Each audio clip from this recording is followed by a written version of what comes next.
वतुः वसुदेवसुतं देवं कंसचाणूरमर्दनं देवकी परमानन्दनं श्रीकृष्णवन्दे जगद्गुरु श्रीकृष्णवन्दे जगद्गुरु सर्वज्ञ श्री चक्रधर स्वामी की जय।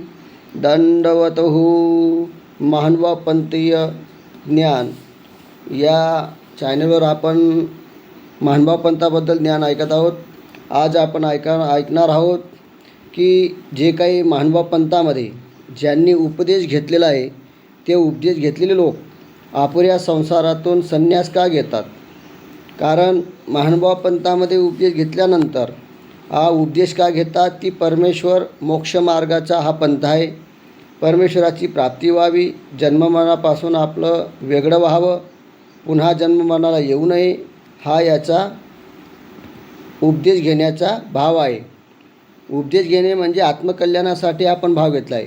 परंतु उपदेश घेतल्यानंतर गुरु केल्यानंतर काही लोकांची अशी मान्यता आहे, म्हणतात की महानुभाव पंथामध्ये प्रवेश केल्यानंतर हे लोक केव्हाही संन्यास घेऊन टाकतात।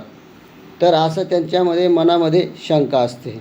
तर असं अपुऱ्या संसारातून संन्यास का घेतात याचीही माहिती असणं फार महत्त्वाचं आहे।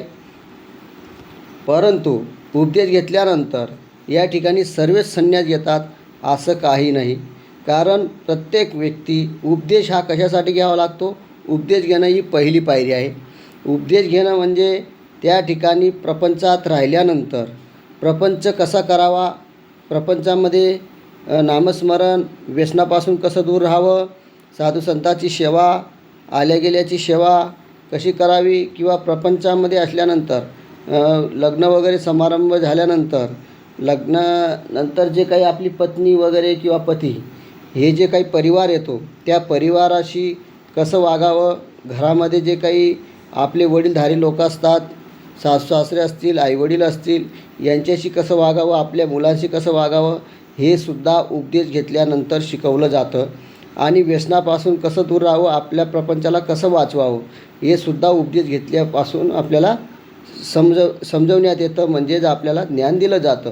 म्हणून उपदेश घेतल्यानंतर सर्वच लोक संसार सोडतील असा विषय नाही। तर संसार सोडणारे कोण असतात, तर त्या संसारी लोकांमध्ये बहुतांशी लोक असे असतात की त्यांना परमेश्वराची जास्त आवड, जास्त वेद बोध असे त्यांचं वाढत जातं आणि त्यांच्यामुळे त्यांची प्रीती ईश्वरावर येते। आणि क्वचित एखादा त्या तरुणपणामध्ये संन्यास घेतो आणि काही सहसा तर 56 नंतर म्हणजे म्हातारपणेच संन्यास घेतात। परंतु एखादा क्वचित जो काही तरुणपणात येतो त्याचाही काहीतरी कर्माचं फळ आहे, मागच्या जन्मात त्याने काही चांगलं केलं असेल म्हणून तो येत असतो। सहसा संन्यास घेण्याला कोणी येत नाही आणि आला तर समजायचं की त्याचं काहीतरी चांगलं कर्म असेल म्हणून आला। मग संन्यास कशाकरता घेतला त्याने, तर संन्यास घेणे हे फार महानुभाव पंथामध्ये आवश्यक गोष्ट आहे, त्याच्यावर गैरसमज करू नये।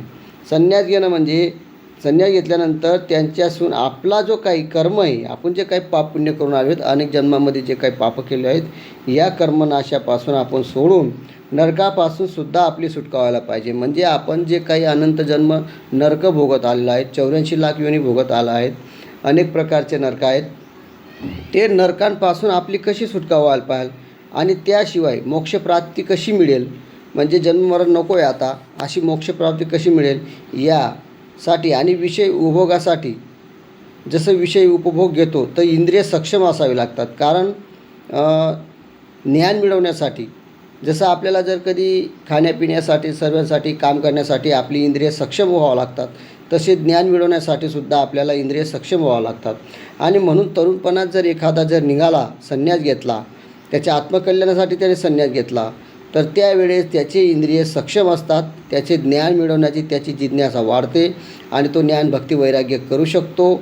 आणि तो कोवड्या वाळुकाचे दृष्टांताप्रमाणे कोवडं वाळूक जसं त्याचं लोणचं टाकलं, त्याचं कच्चं खाल्लं, त्याला शिजवलं, त्याला मिरचीमध्ये लावून खाल्लं तर ते कसंही खाल्लं तरी उपयोगात जातं। तसं प्रकारे तरुणपणामध्ये जर त्याने कधी संन्यास घेतला तर त्याच्याकडून ज्ञान भक्ती वैराग्य होतं आणि तरुणपणामध्ये तो दास्य करू शकतो, लोकांना प्रवचन वगैरे धार्मिक कार्य करू शकतो, त्यानंतर लोकांना उपदेश देऊ शकतो। त्यांना निरूपण करून त्यांचा संसार वगैरे जो असेल तो नीटनेटकं चालवायचे सांगतात. तर अशा प्रकारे तरुणपणामध्ये संन्यास घेतल्यानंतर त्याने अनेक जीवांना धर्माला लावतो आणि त्याचं ते काही केलेलं क्रिया आहे ती परमेश्वराच्या लेखी लागते आणि त्याला परमेश्वराची प्राप्ती लवकर होते. यामुळे ते लवकर संसारातून निघत असतात. त्याचे स्वतःच्या आत्म्याच्या कल्याणासाठी निघत असतात. ते कोणाला कामाचं हे लागलं किंवा असा आपण गैरसमज करत असतो किंवा भरल्या संसारात निघून जातात. ही गैरसमज आहे. ही त्याच्या आत्मत्वाची प्रश्न आहे की ज्याची जशी आवडी येईल तसं प्रेम होईल परमेश्वरावर तसं तो प्रयत्न करत असतो. सर्वच जण निघतात असं काही नाही आहे. तर संन्यास घेणं हे प्रत्येकासाठी भाग आहे. तर संन्यास घेण्यासाठी कशासाठी घेतात? तर आत्मकल्याणासाठी घेतात हे आपल्याला कळालं. पण कोणी तरुणपणात घेतं, कोणी म्हातारपणात घेतं. तरुणपणात घेणारे सहसा कमी आहेत आणि तो घेणार म्हणजे याचा अर्थ त्याने काहीतरी चांगलं केलं आहे तरच तो घेणार. प्रत्येकजण घेत नाही. तर अशा प्रकारे ज्यामुळे लवकर संन्यास घेतल्यानंतर लवकर मोक्षप्राप्ती होईल असं त्यांना आहे. आणि संसाराची अक्षमता अन्य कारण त्याच्यात नाही आहे की बुवा संसारात हा प्रपंच करू शकला नाही किंवा याला प्रपंच करण्यासाठी याला स्वतःला हे आलं काही काही म्हणून त्याने संन्यास घेतला असं काही कारण नाही आहे किंवा भांडणी झाल्या हे झाला ते झाला असं काही नाही. तर त्याच्या मनापासून अंतःकरणापासून परमेश्वरावर प्रेम आहे, आपुलकी आहे आणि म्हणून त्याने संन्यास घेतलेला असतो. संन्यास घेतल्यानंतर संन्यास कशासाठी घेतला हेच आपण पहिले लक्ष ठेवायचं की संन्यास हा मोक्षप्राप्तीसाठी असतो. तो संन्यास प्रत्येक व्यक्तीला घडत नाही. त्याने मागच्या जन्माचं काहीतरी पुण्य केलेलं आहे आणि म्हणून तो मनुष्य जन्मात आलेला आहे. मनुष्य जन्मात आल्यानंतर त्याने सुद्धा काहीतरी चांगलं कार्य केले मागं म्हणूनच तो संन्यास घेऊ शकतो. तर प्रत्येक उपदेशी बनल्यानंतर गुरु केल्यानंतर संन्यासच घेईल असं कोणतंही कारण नाही. तो प्रत्येकाच्या नशिबात नाही. कारण स्वामींनी सांगितलेलं आहे, श्रीकृष्ण महाराजांनी सांगितलं आहे की मनुष्यानाम शेषरेषु क्वचित दती सिद्ध आहे. म्हणजे लाखो हजारो लोकांमधून एखादा उपदेशी बनेल. कारण उपदेशी बनणंसुद्धा अनेक जन्माचं पुण्य लागतं तेव्हाच तो उपदेशी बनतो. कारण परमेश्वर पंथामध्ये प्रवेश करणं हे फार कठीण आहे आणि त्याला तो योग लवकर येत नाही.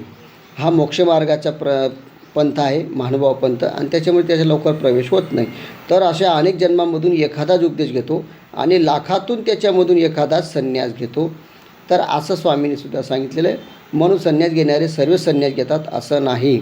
म्हणून आपण ज्यावेळेस प्रपंचामध्ये महानुभाव पंथाचे जर कधी व्यक्ती असतील तर त्यांच्याकडं आपण मुलगी वगैरे देणे, प्रपंचासाठी देवाणघेवाण करणे की असं जे काही त्यावेळेस आपण काय करतो की मुलगा उपदेशी आहे महानुभाव पंथातला आहे तर तेव्हा आपण काही लोक आपल्याला घाबरतात. उपदेशी असल्यामुळे मुलगी देत नाही. परंतु असं काही घाबरायचं काम नाही आहे. उपदेश देणं हे चांगलं कार्य आहे. हे समाजासाठी आपल्या स्वतःसाठी प्रपंचासाठी सुद्धा चांगलं काम आहे. म्हणून लोकांच्या मागं लागू नये. आपण उपदेश घ्यावा. अनुपदेश घेतल्यानंतर आपलं आचरण करावं. संन्यास घेऊ नये. संन्यास तुमच्या परिस्थितीनुसार तुमच्या जसं आचरणानुसार वेदबोध परमेश्वर आवडीनुसार तुम्ही संन्यास घेऊ शकतात. पण संन्यास सर्वांनी तरुणपणात घ्यावं असा काही विषय नाही आहे. तो ज्याचा स्वतःचा प्रश्न आहे. म्हणून असा गैरसमज या पंथामध्ये अनेक पंथामध्ये झालेला आहे, अनेक लोकांमध्ये झालेला आहे. म्हणून तो आपल्याला प्रॉब्लेम येतो.